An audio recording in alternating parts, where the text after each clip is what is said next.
Tout le monde a peur de quelque chose. Moi, c'est les araignées. J'ai peut-être mal choisi mon sujet. La hauteur, le monde ou encore l'inconnu, la peur est quelque chose d'inhérent à l'homme. Ces peurs prennent souvent des formes concrètes. Dans Harry Potter, c'est l'épouvantard qui endosse ce rôle. Un être physique qui reprend la forme d'un clown, d'un détraqueur, d'un des plus grands acteurs de sa génération ou d'une araignée. Bon bah si vous avez pu voir cette scène, j'ai dû faire un malaise pendant le montage.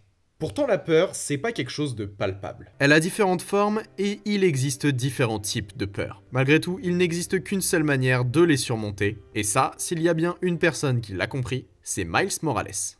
Miles est un génie. Littéralement c'est un crack. Je veux dire, il parle de trucs genre la mécanique quantique et des trucs comme ça. Miles, il est cool. Pas seulement parce qu'il graffe, qu'il traîne avec une capuche, mais surtout parce qu'il Porte des Jordan et il fait pas les lacets. Parce qu'il a l'air sûr de lui. Sauf que Miles, il cache bien son jeu.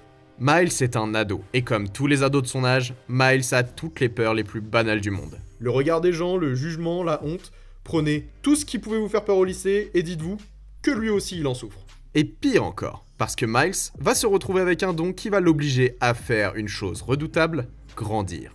L'adolescence est souvent associée à la prise de responsabilité et la maturité, sauf qu'au lycée, on a 3 ans pour s'y faire. Miles, lui, va devoir changer en moins d'une semaine, parce que malheureusement pour lui, le seul mentor qui aurait pu l'aider va se retrouver dans une posture très fâcheuse. Alors, perdu, à la fois dans sa vie personnelle et avec ses nouvelles responsabilités, il va devoir se prendre en main, affronter la réalité, Et une bande de méchants surexcités. et faire l'ultime preuve de foi. L'aventure de Miles est loin d'être facile. Même si une créature radioactive étrange l'a mordu et lui a donné des super pouvoirs, il est loin d'avoir obtenu le titre d'araignée sympa du quartier. Et pour l'obtenir, il va devoir s'en montrer digne. Spider-Man Into the Spider-Verse, ou New Generation dans son nom français, est le premier volet d'une toute nouvelle saga. Une saga dont le second volet est actuellement au cinéma. Et je vous invite à foncer le voir. Il est probablement le meilleur film Spider-Man qu'on ait jamais vu. Oui, c'est un avis totalement subjectif, mais c'est ma vidéo, donc je fais ce que je veux. Vous l'aurez compris, l'histoire de Miles, c'est notre sujet du jour. Nous allons parler de l'aventure de ce jeune adolescent, le nouveau héros à la conquête de New York et prêt à tout pour sauver sa ville. Surtout quand un grand mec baraqué a pas l'air de voir qui va tout défoncer. Alors prenons nos crayons pour revenir sur l'aventure de ce garçon, forcé de devenir un homme au péril de sa vie. Allez Marvel, dessine-moi une araignée.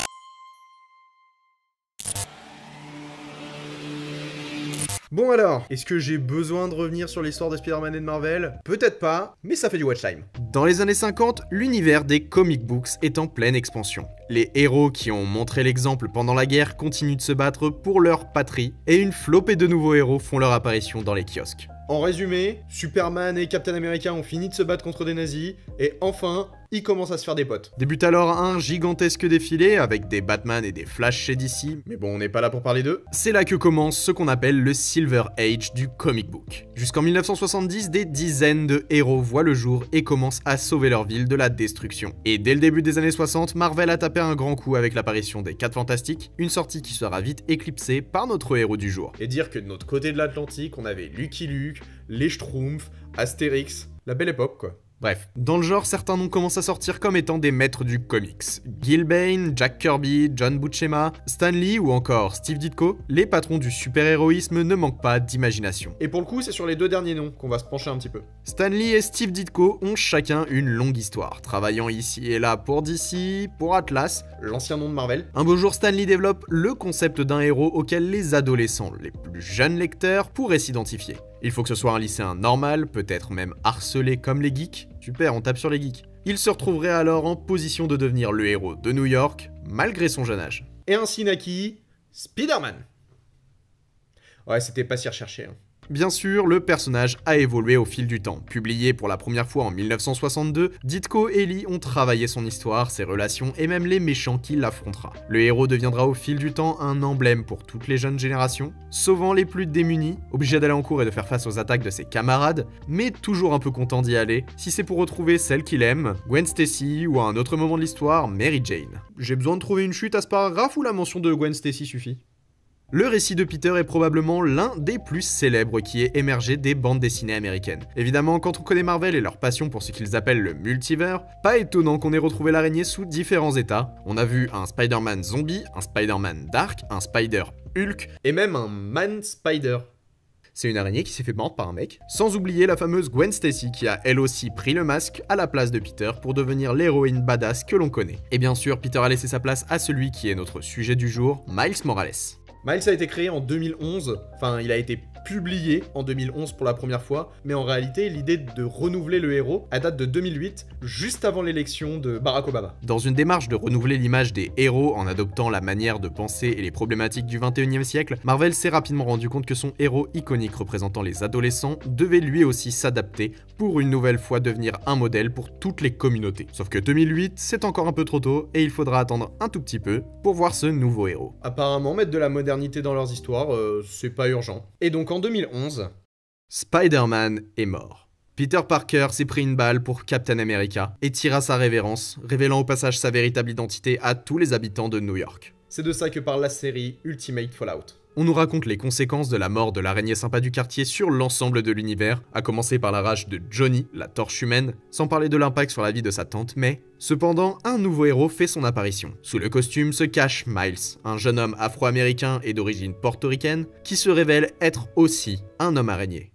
Et c'est alors que le monde vit un soupçon d'espoir. Le film Spider-Man New Generation est un film d'animation qui retrace l'histoire de ce personnage. Il nous amène à découvrir le héros par le prisme de sa représentation moderne, mais aussi de plein d'autres manières. Bon, je vais essayer de vous résumer le film sans spoiler parce qu'il faut absolument que vous le voyez. Miles va découvrir que le Caïd est sur le point de détruire la ville, et même plus par pur égoïsme. Il va devoir sauver le monde et apprendre à utiliser ses pouvoirs sans pouvoir compter sur son mentor. Ok, j'en ai pas trop dit, voyez le film, c'est exceptionnel. Miles est un garçon simple, et comme avec Peter, nous n'avons pas de mal à nous reconnaître en lui. Parce que comme lui, on aime grébouiller dans un coin de notre feuille, écouter de la musique en chantant en même temps, même si on a un accent anglais qui est vraiment pas bon et qu'on connaît pas les paroles. Et surtout, au lycée, on veut être cool. Difficile pour lui. Il vient d'être accepté dans une école pour génie et doit laisser ses camarades pour son nouveau bahut. J'ai vraiment dit bahut? Et bien sûr, il va vivre la même transformation que l'on connaît à Peter, alors même qu'il remet toute sa vie et son avenir en question. Spider-Man New Generation, c'est l'histoire d'un garçon qui devient un homme. C'est super désuet de dire ça. Miles connaît des changements, que ce soit psychologiques ou physiques. Il se questionne sur son avenir et sur l'utilité qu'il souhaite avoir au sein de la société. Il n'est pas aidé par ses figures d'autorité. Avec un père policier et une mère infirmière, il ne se sent pas à la hauteur de leurs attentes et ne sait plus quoi espérer. Parce que c'est ça, le message du film. Les grandes espérances. Savoir ce qu'on veut être et devenir ce qu'on doit être. Ok Shakespeare. Il y a autre chose qui n'a pas aidé Miles. En ville, un homme en collant se suspend entre les buildings pour sauver les gens. Comment être à la hauteur face à quelqu'un qui sauve le monde au péril de sa vie, en gardant une identité secrète? Rien que de me poser ces questions, ça m'angoisse. Soudain, c'est le drame. L'araignée qui glitch le mord, le venin l'infecte et il devient le deuxième homme araignée. Et à ce moment-là s'enchaîne une suite d'événements de il panique à mort, il sait pas quoi faire, il panique encore, personne peut l'aider. C'est la merde. Alors malgré les quelques conseils d'un gars qui a l'air tout aussi perdu que lui, une succession d'épreuves vont le pousser à bout. C'est alors qu'il va devoir prendre une décision, abandonner et voir un énième ami mourir sans rien faire, ou prendre son courage à deux mains et par un saut dans l'inconnu affronter tout ce qui l'effraie et devenir le Spider-Man. Waouh! Et évidemment, il va abandonner. Bah non, évidemment que non, il va pas abandonner, il va pas laisser quelqu'un crever comme ça, alors qu'il peut faire quelque chose. Miles, c'est nous tous, avec un petit truc en plus. Il est juste perdu et cherche une place dans ce monde. Il souhaite exprimer son côté artistique au détriment de l'éducation que souhaite lui inculquer son père. Et cette remise en question, ça va permettre d'appuyer sur quelque chose de très très important dans le film, la désacralisation de l'homme sous le masque. Spider-Man est un héros, c'est un fait. Il a sauvé le peuple un nombre incalculable de fois et souvent on considère Peter lui aussi comme un héros. Pourtant ce n'est pas vraiment le cas. En effet, Peter n'est que l'incarnation de Spider-Man, et c'est bien ce que Miles va comprendre. Tout le monde peut être Spider-Man, peu importe qui se cache sous le costume. Être Spider-Man, c'est avant tout une manière d'être, une façon de penser, et particulièrement des actes. Aucun autre héros n'agit comme Spidey, il est unique par sa capacité à être le héros que tout le monde serait. C'est-à-dire un gars qui tape la discute en foutant des mandales. Le film est très complet et porte un message vraiment différent de la vision habituelle que nous avons de l'homme araignée. Car contrairement au Peter de Maguire, de Garfield ou de Holland, Miles, lui, est un homme avant d'être une araignée. Bon, bah je pense qu'on a fait le tour quand il s'agit du sujet du film. On va parler un peu d'animation. Sony Pictures Animation, ou SPA pour les intimes, Personne ne les appelle comme ça. est un studio d'animation américain qui appartient au groupe Sony. Jusque-là, vous suivez? On leur doit notamment les Schtroumpfs, comment j'ai écrit ça? Les Rebelles de la Forêt, Hotel Transylvania, ou les Mitchell contre la machine. Et d'ailleurs, si vous n'avez pas vu les Mitchell contre les machines, je vous invite à aller voir, c'est sur Netflix et c'est vraiment très sympa. Ils sont à l'origine de nombreux films d'animation et n'ont pas hésité, contrairement à certains, à varier leur style pour l'adapter à ce qu'ils souhaitent transmettre et surtout à coller au genre de leur métrage. C'est pour ça que les Mitchell ont un style vraiment à eux et que Angry Bird aussi. Et pour le coup, s'il y a bien un film qui se distingue de tous les autres en termes d'animation et de patte graphique, c'est Spider-Man New Generation. Tout d'abord, et pour commencer simplement, l'animation de Miles est marquante parce que... That's all it is, Miles. A leap of faith. Et surtout parce que...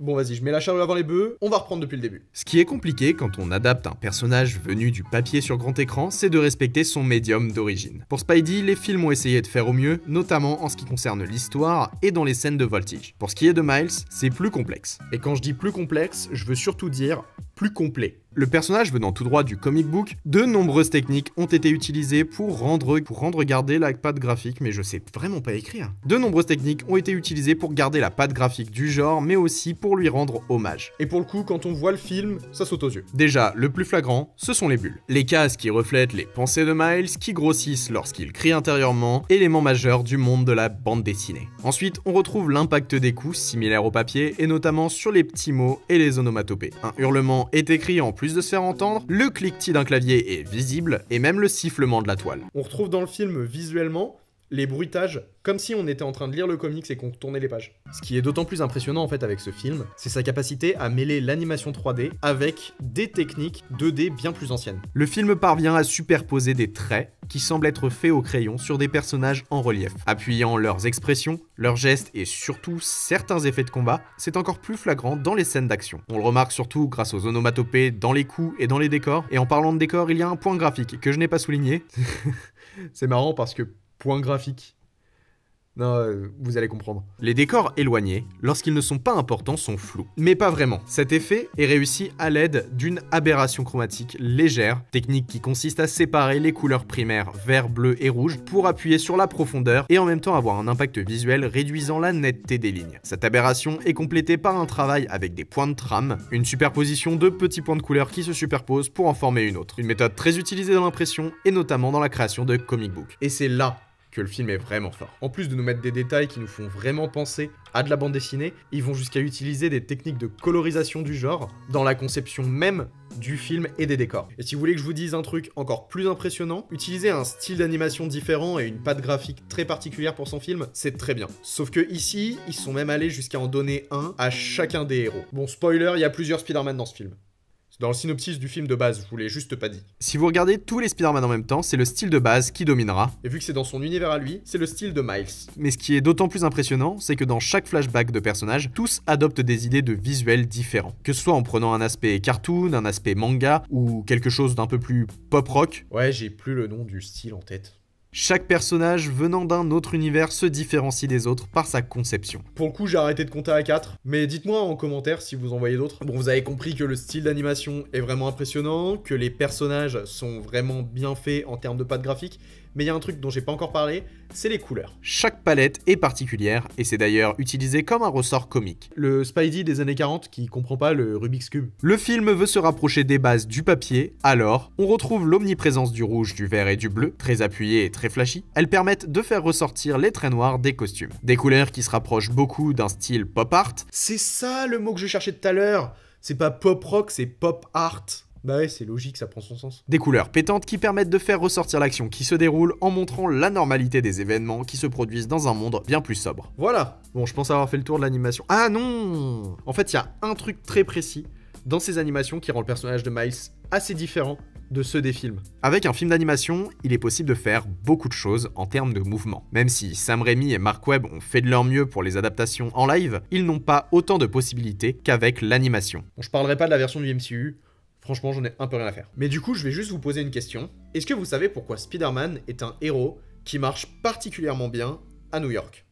Parce que New York, c'est probablement le seul endroit au monde où, peu importe où tu regardes, ton champ de vision est restreint par la hauteur. Et la hauteur, pour un mec qui se balade suspendu à une toile, bah c'est quand même vachement pratique. Toutes les actions de Spider-Man se font sur un effet de pendule. Il se balance de haut en bas, fait des sauts périlleux, retombe, avant de recommencer. Et ça, c'est grâce au gratte-ciel. Si on avait mis le personnage dans un autre contexte, on aurait dû retravailler la voltige et le faire bouger essentiellement sur la longueur. C'est un peu ce que fait l'attaque des titans avec l'équipement tridimensionnel. L'animation permet des sauts de voltige, des rebonds et surtout des saltos extraordinaires, qui auraient été probablement difficiles dans un autre type de film. Donc voilà, vous avez compris pourquoi Spider-Man est vraiment bien à New York.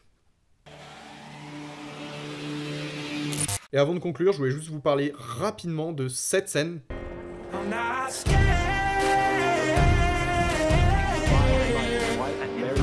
D'abord, spoiler, et ensuite... Ok, je reviens, je vais pleurer. Cette douce mélodie est probablement ce qui crée toute l'émotion. Bon, peut-être pas toute l'émotion, pour le coup il y a plein de choses qui participent à en faire une scène triste, mais c'est quand même un point majeur de ce moment. En fait, j'ai pas grand chose à dire sur la bande originale, c'est juste parce que j'aime bien cette scène, et que je voulais vous rappeler aussi que l'ensemble des chansons sont des masterclass. La peur est un sentiment éprouvé par tous, qui nous aide chaque jour à repousser nos limites et à grandir. Pour Miles, c'est ce qui lui a permis de trouver sa place dans notre monde, et c'est ce qui rendra à New York son héros mythique. Et même si elle est encore très jeune, qu'elle manque d'expérience et qu'en termes de maturité on n'y est pas vraiment, elle était drôlement courageuse, cette araignée.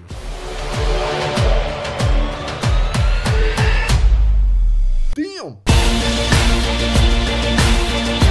What's up, Danger?